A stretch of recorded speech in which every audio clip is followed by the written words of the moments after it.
الله أكبر.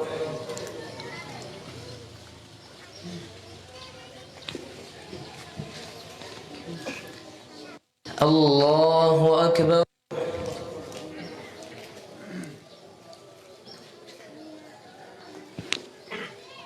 الله أكبر.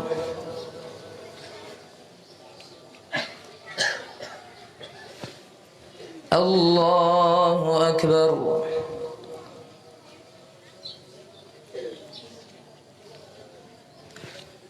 الله أكبر.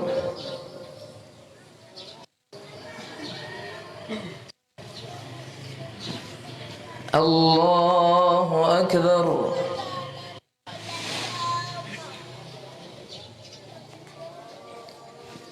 الله أكبر.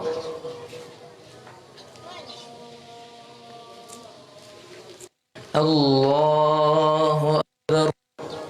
بسم الله. الحمد لله رب العالمين الرحمن الرحيم مالك يوم الدين إياك نعبد وإياك نستعين اهدنا الصراط المستقيم صراط الذين أنعمت عليهم غير المغضوب عليهم ولا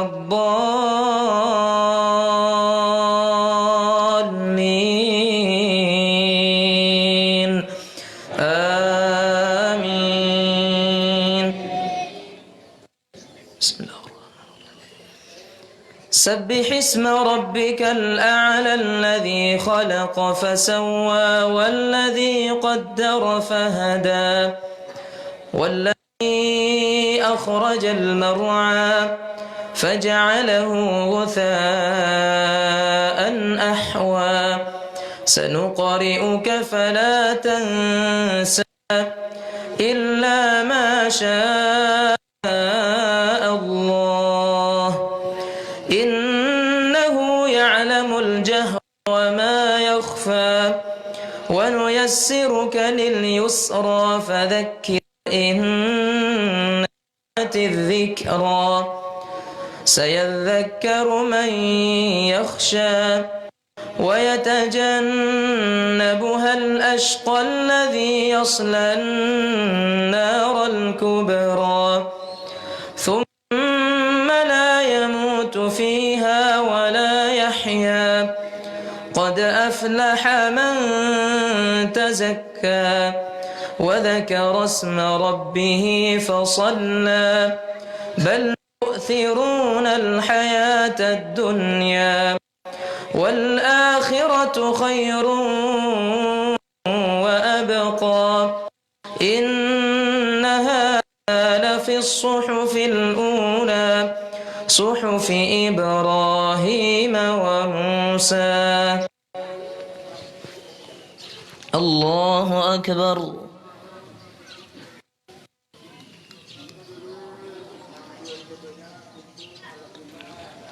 سمع الله لمن حمده. الله أكبر.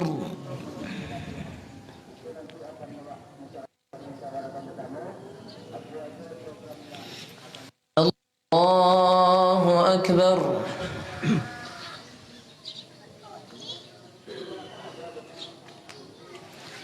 الله أكبر.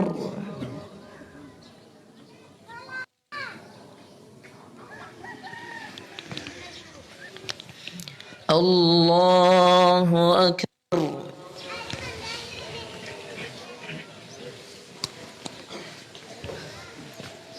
الله أكبر.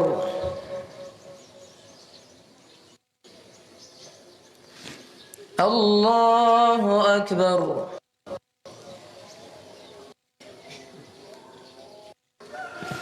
الله أكبر.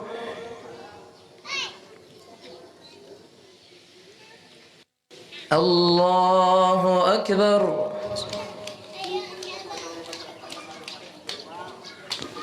الله أكبر.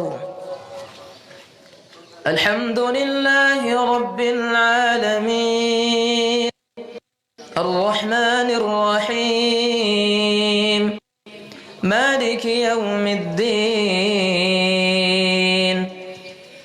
إياك نعبد وإياك نستعين اهدنا الصراط المستقيم صراط الذين أنعمت عليهم غير المغضوب عليهم ولا الضالين آمين. هل أتاك حديث الغاشية وجوه يومئذ خاشعة عاملة ناصبة تصلى نارا حامية تسقى من عين آنية ليس لهم طعام إلا من ضريع لا يسمن ولا يغني من جوع وجوه يومئذ ناعمة لسعيها راضية في جنة عالية لا تسمع فيها لاغية فيها عين جارية فيها سرر مرفوعة وأكواب موضوعة ونمارك مصفوفة وزرابي مبثوثة أفلا ينظرون إلى الإبل كيف خلقت وإلى السماء كيف رفعت وإلى الجبال كيف نصبت وإلى الأرض كيف سطحت فذكر إنما أنت مذكر لست عليهم بمسيطر إلا من تولى وكفر فيعذبه الله العذاب الأكبر إن إلينا إيابهم ثم إن علينا حسابهم. الله أكبر.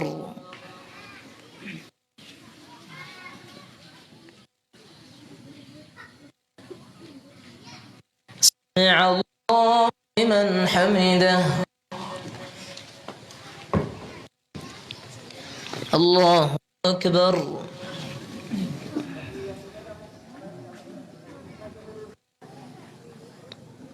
الله أكبر.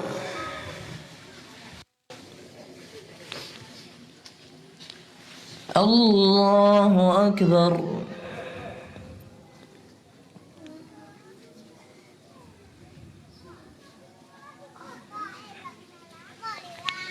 الله أكبر.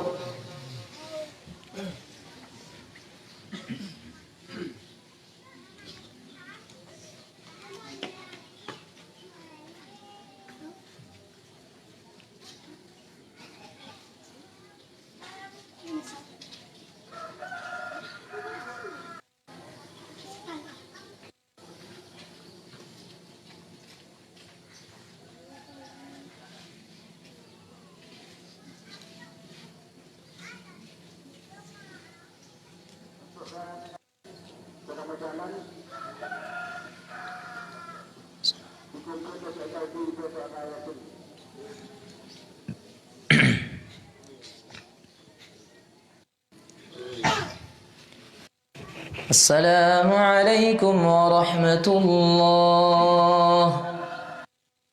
السلام عليكم ورحمة الله.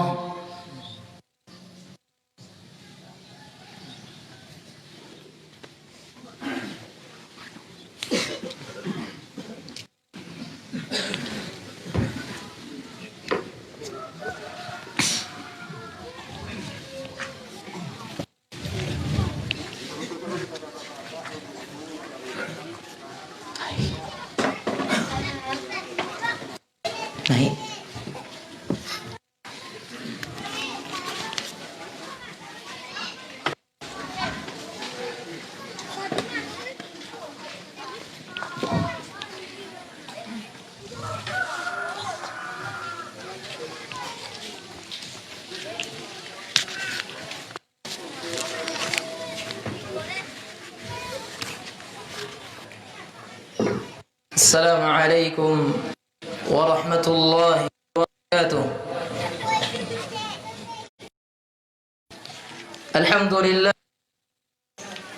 Alhamdulillahilladzi nazzala al-furqana ala 'abdihi liyakuna lil'alamin nadhira.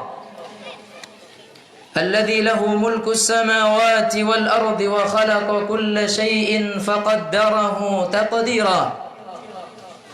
خلق الإنسان من نطفة أمشاج يبتليه فجعله سميعا بصيرا وأشهد أن لا إله إلا الله شهادة تجعل الظلمة نورا وأشهد أن نبينا محمدا عبده المرسل بشيرا ونذيرا وداعيا إلى الله بإذنه وسراجا منيرا اللهم صل وسلم وبارك وزد وأنم على عبدك ورسولك محمد وعلى من فاز بنسبه وصحبه عدد أنفاس مخلوقاتك شهيقا وزفيرا أما بعد أيها المسلمون المؤمنون وأيتها المسلمات المؤمنات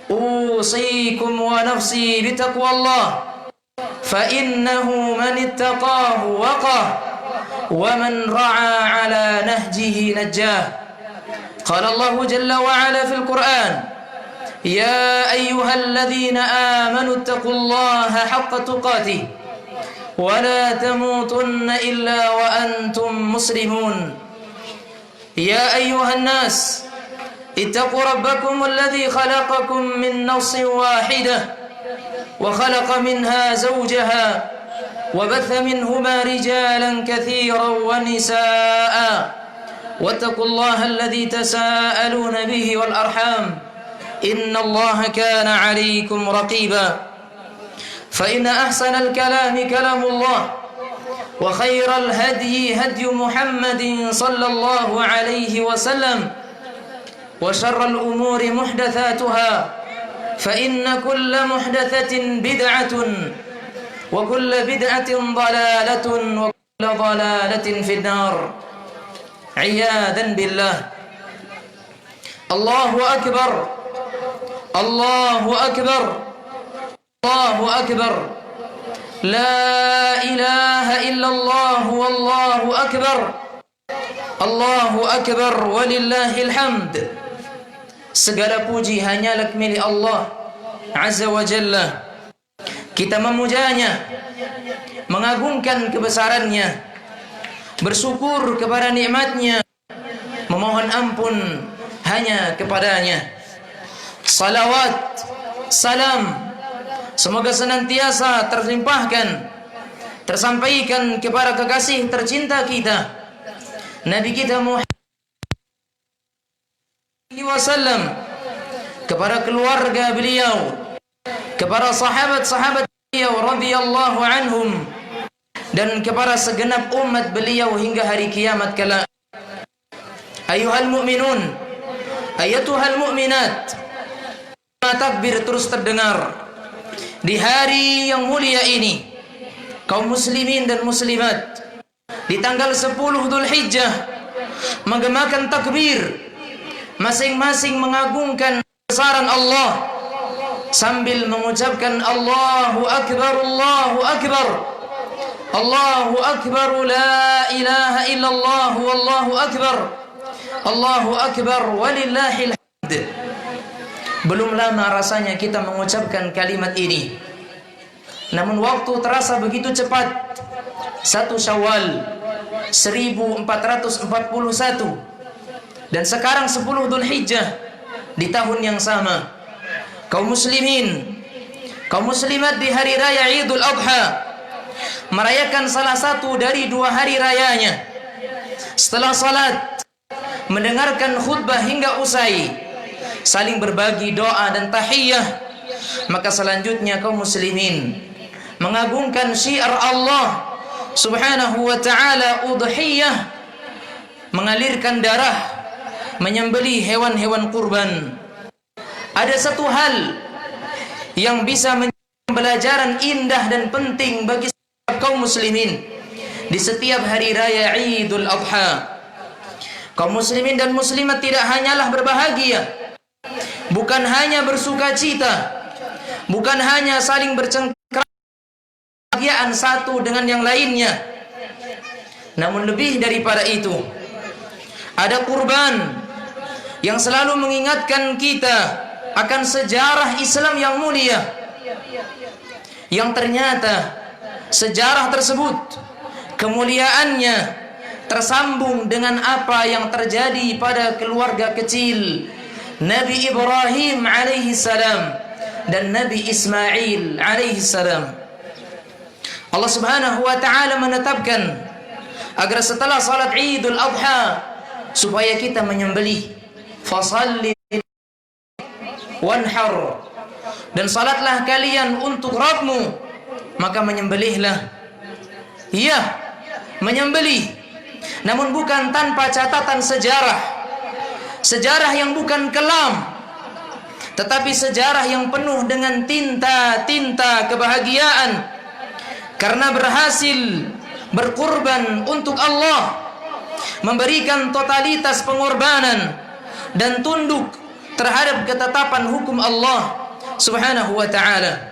Banyak orang yang mengingatkan kita kepada kisah yang mulia ini, namun yang paling penting adalah bagaimana agar kita semua ingat bahwasanya berkorban hanyalah untuk Allah, berjuang dan mempertaruhkan kebahagiaan kita di dunia ini untuk kebahagiaan yang jauh lebih berlipat di sisi Allah Subhanahu wa ta'ala. Karena Allah Subhanahu wa ta'ala pernah menuturkan, qul inna salati wa nusuki wa mahyaya wa mamati lillahi rabbil alamin.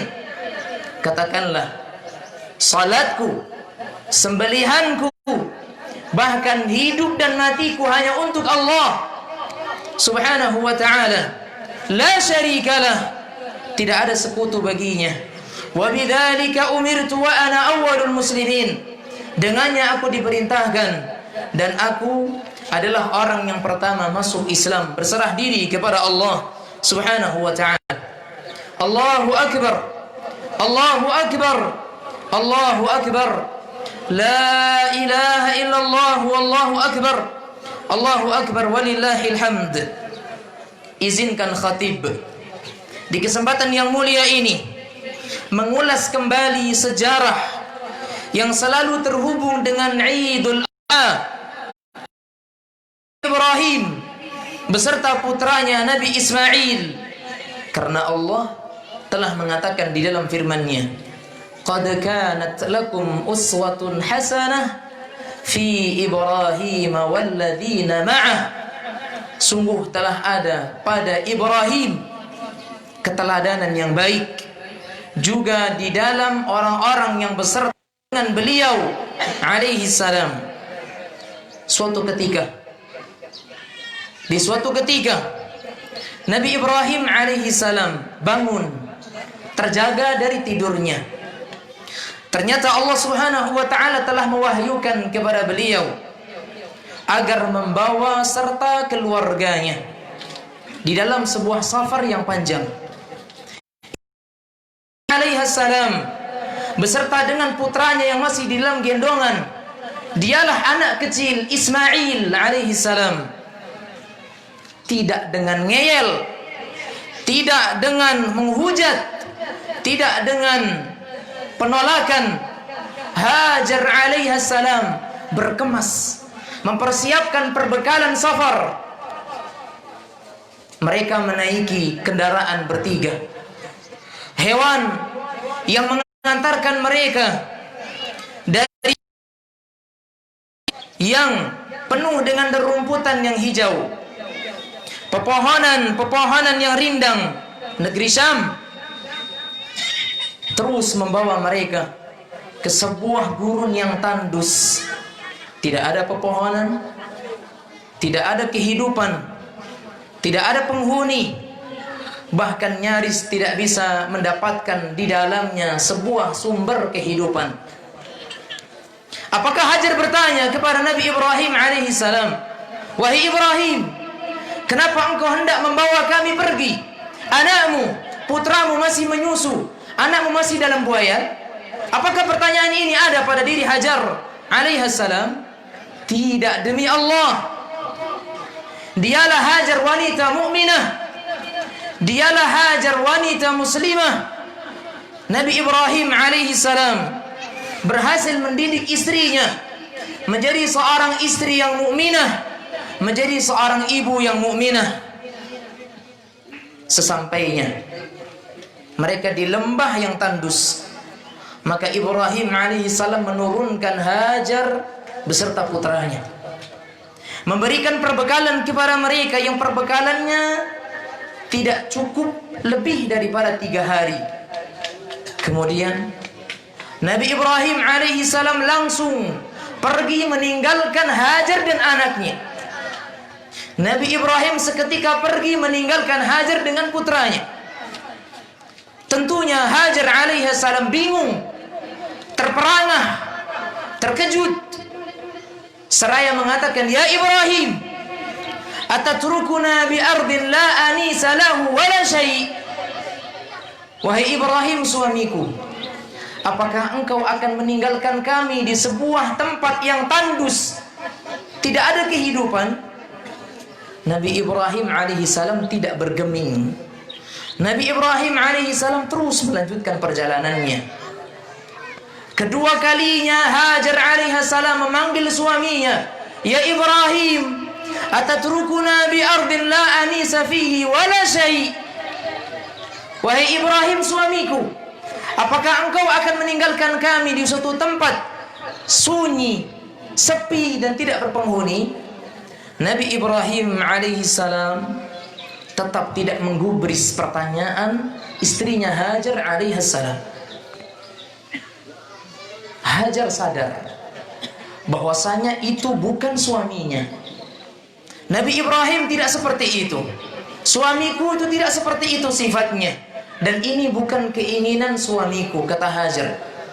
Maka Hajar alaihi salam merubah redaksi pertanyaannya. "Ya Ibrahim, Allahu amaraka bihadza?" Wahai Ibrahim, suamiku, apakah Allah yang memerintahkanmu untuk ini?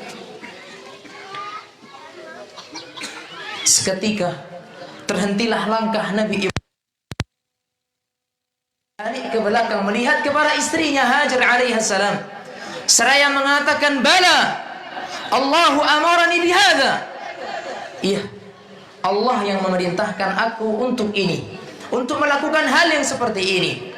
Lihat, disambutlah jawaban Nabi Ibrahim alaihi salam oleh Hajar alaihi salam dengan jawaban penuh keimanan, seraya mengatakan, "Ya Ibrahim, idzan lan yudayyi'ana Allah, lan yudayyi'ana Allah bihadza." Kalau begitu, wahai suamiku, Allah sama sekali tidak akan menelantarkan kita dengan ini. Allah tidak akan menyia-nyiakan dengan ini. Lihat, jawaban yang penuh dengan tawakal kepada Allah, jawaban yang penuh dengan rasa ketergantungan kepada Rabbul Alamin. Dialah wanita mukminah, istri salihah. Di saat yang seperti itu masih mampu mengedepankan ketaatan kepada perintah Allah ketimbang perasaannya. Beliau sadar bahwa dengan ditinggal oleh suaminya, dunia ini tidak akan kiamat. Hajar sadar bahwasanya barang siapa yang bergantung kepada Allah, Allah tidak akan mengabaikannya, Allah tidak akan menyia-nyiakannya. Maka jadilah kita hamba-hamba Allah yang bergantung kepada Rabbul Alamin. Belajarlah dari Hajar. Di lembah yang tandus, tidak berpenghuni, sunyi, sepi, tanpa pemohonan, tanpa adanya sumber kehidupan, namun beliau yakin kepada Allah Subhanahu wa ta'ala. Kisah terus berlanjut. Nabi Ismail alaihi salam dengan ibundanya Hajar alaihi salam, perbekalan pun habis, dimakan bersama dengan waktu. mulailah air susu Hajar alaihissalam mengering. Ismail pun menangis. Maka Hajar alaihissalam, wanita salihah yang terus kembali kepada Allah Subhanahu wa ta'ala, tidak menghentikan asanya, tidak bertopang dagu, namun dia tetap kembali kepada Allah Rabbul Alamin. Dilihatnya ada sebuah bukit. Hajar berlari mendekat kepada bukit tersebut, hingga beliau sampai di puncak bukit tersebut. Beliau meletakkan tangannya di atas keningnya untuk menyeka sinar matahari agar bisa melihat pandangan secara kejauhan. Siapa tahu ada sumber kehidupan, barangkali ada seseorang yang lewat, siapa tahu ada kafilah rombongan, atau mungkin ada burung yang berkitar-kitar yang menunjukkan di bawahnya ada sumber kehidupan. Apa yang terjadi? Tidak sesuatu apapun terjadi. Nihil. Beliau turun dari satu bukit, melihat anaknya Ismail, putra tercintanya, menangis. Pergi ke bukit yang lain, itulah Bukit Marwah. Juga belum didapatkan sumber kehidupan di situ. Balik ke Safa, Marwah. Coba kita bayangkan keadaan kita sekarang. Mungkin 2 kali bolak-balik putus.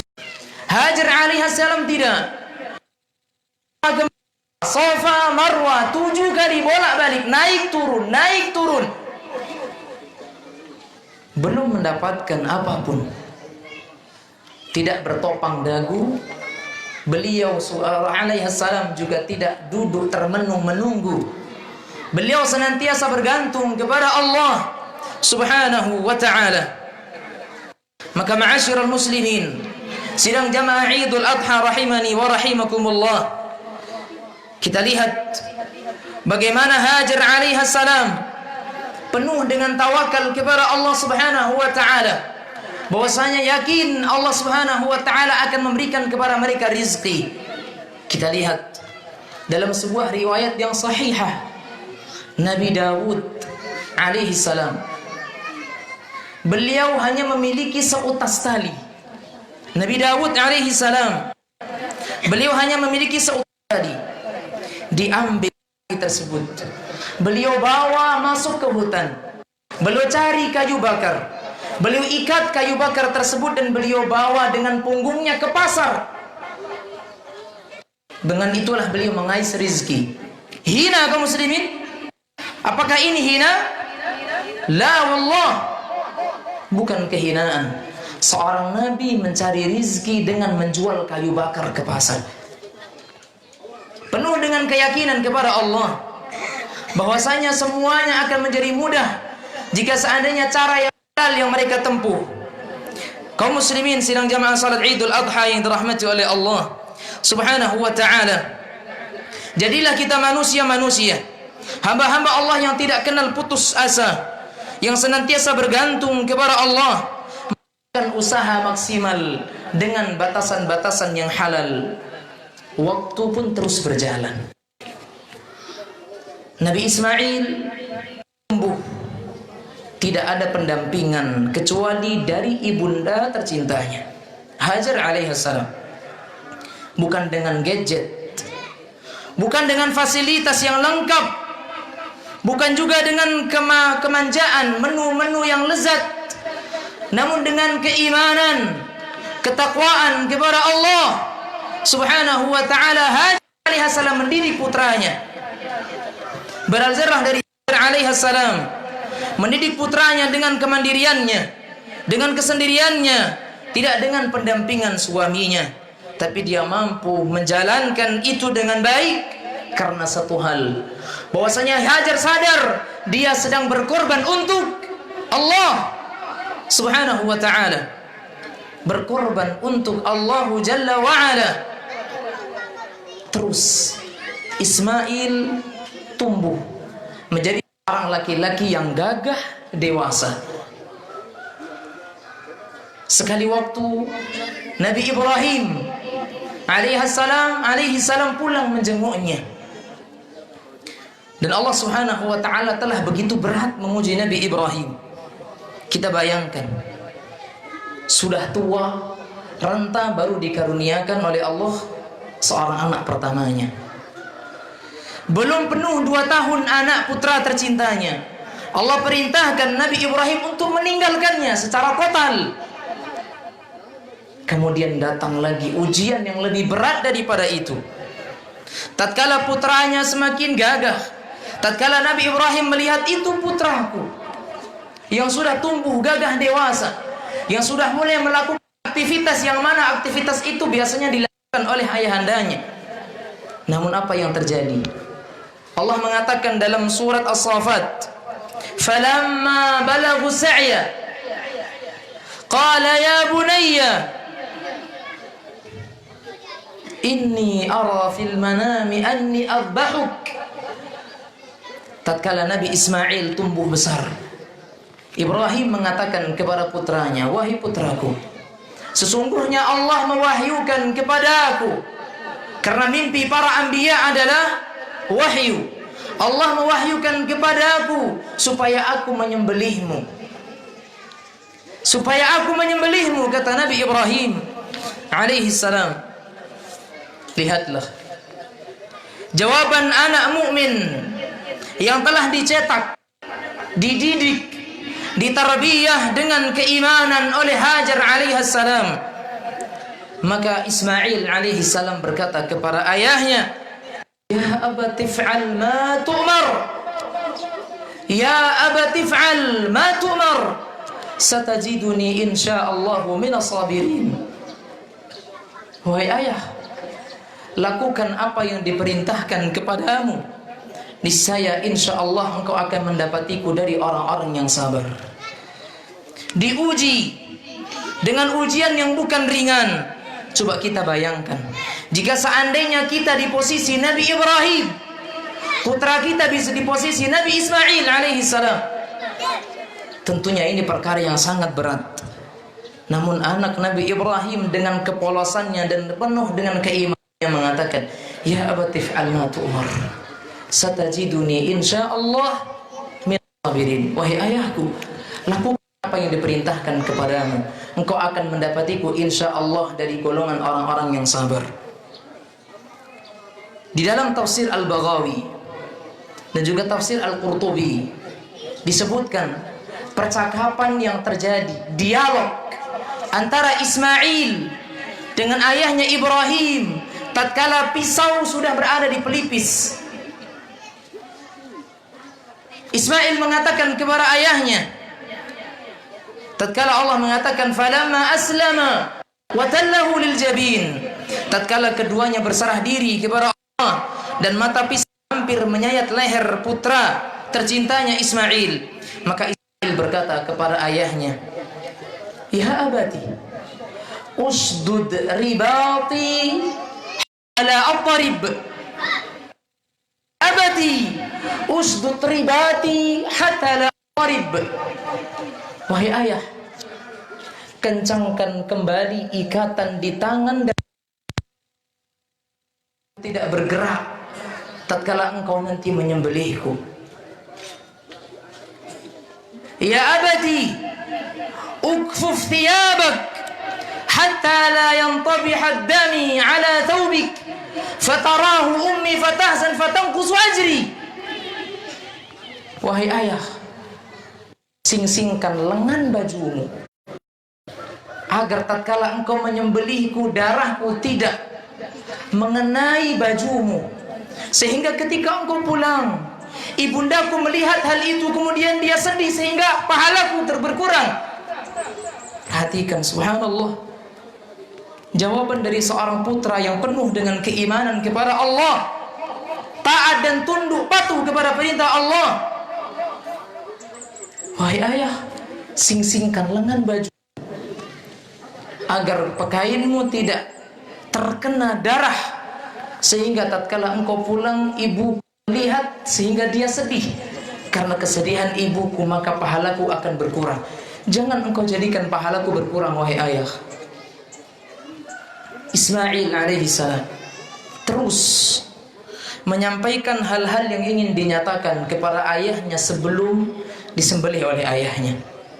Ya abi, Wahai ayah, tajamkan mata pisaumu dan percepatlah gerakan tanganmu saat menyembelihku, karena aku sadar bahwa kematian itu berat. Kematian itu berat. Kata Nabi Ismail alaihissalam, ungkapan keimanan seorang anak kepada ayahandanya. Kemudian Ismail berkata kepada ayahnya, wahai ayah, sampaikan salam kasih kepada bundaku. Wahai ayah, sampaikan salam kasih kepada bundaku.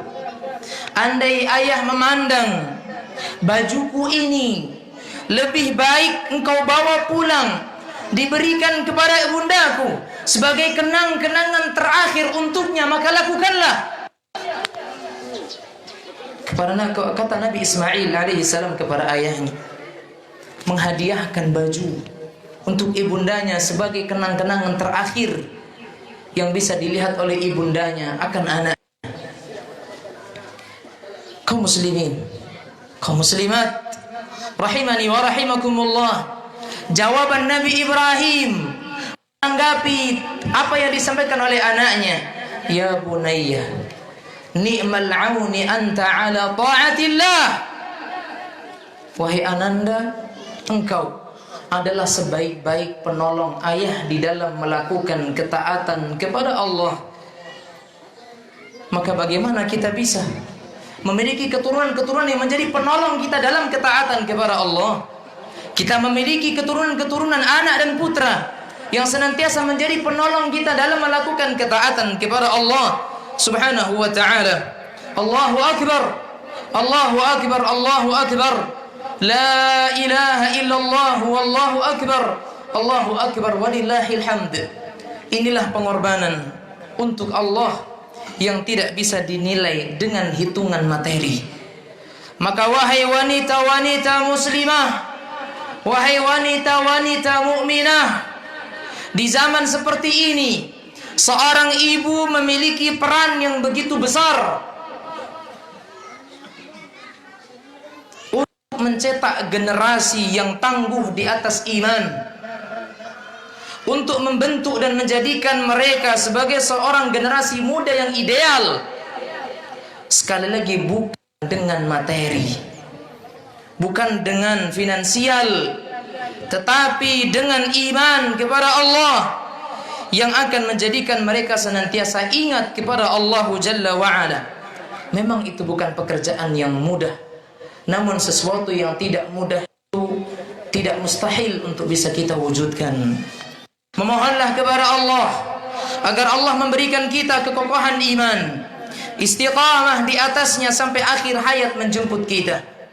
Jadikanlah diri kita dan anggota keluarga kita sebagai hamba-hamba Allah yang terus bergantung kepada Allah dan pada puncaknya berkorban hanya untuk Allah dan menjalankan ketaatan kepadanya. Kita berdoa kepada Allah, semoga segenap yang kita lakukan di antara ketaatan kepada Allah, semua pengorbanan kita di jalan penghambaan ini kepada Allah Subhanahu wa ta'ala catat sebagai sebuah kebaikan di sisinya dan sebagai amal salih. Allahumma inna nas'aluk bi anna lakal hamd la ilaha illa anta al-karimul mannan badi'us samawati wal ard ya dzal jalali wal ikram ya hayyu ya qayyum birahmatika nastaghith برحمتك نستغيث أصلح لنا شؤوننا كله ولا تكلنا إلى أنفسنا طرفة عين. اللهم صل على محمد وعلى آل محمد كما صليت على إبراهيم وعلى آل إبراهيم وبارك على محمد وعلى آل محمد كما باركت على إبراهيم وعلى آل إبراهيم إنك حميد مجيد. اللهم اغفر للمسلمين والمسلمات والمؤمنين والمؤمنات الأحياء منهم والأموات. اللهم إنا نسألك الهدى والتقى والعفاف والغنى. اللهم أصلح لنا ديننا الذي هو عصمة أمرنا، وأصلح لنا دنيانا الذي فيها معاشنا، وأصلح لنا آخرتنا التي إليها معادنا، واجعل الحياة زيادة لنا في كل خير، واجعل الموت راحة لنا من كل شر يا رب العالمين. اللهم آت نفوسنا تقواها وزكها أنت خير من زكاها، أنت وليها ومولاها. اللهم ارفع عنا الولا والوبا والربا والزنا والزلازل والمحن وسوء الفتن ما ظهر منها وما بطن. ربنا ظلمنا أنفسنا وإن لم تغفر لنا وترحمنا لنكونن من الخاسرين. اللهم وفق ولي أمرنا لما تحب وترضى لتحكيم كتابك وسنة رسولك. اللهم وفقه لهداك واجعل عمله في رضاك. اللهم هيئ له البطانة الصالحة الذي تدله على الخير. ربنا آتنا في الدنيا حسنة وفي الآخرة حسنة وقنا عذاب النار. ونسأل الله سبحانه وتعالى أن يجعلنا من أمة رسوله وأن يحشرنا يوم القيامة في زمرته. Kaum muslimin, sidang jamaah Idul Adha yang dirahmati oleh Allah Subhanahu wa taala, kami mengucapkan selamat hari raya Idul Adha 1441 Hijriah. Taqabbalallahu minna wa minkum salihal a'mal. Kulla 'amin wa antum bi khair minal 'aidina wal faizin. Wassalamu alaikum warahmatullahi wabarakatuh.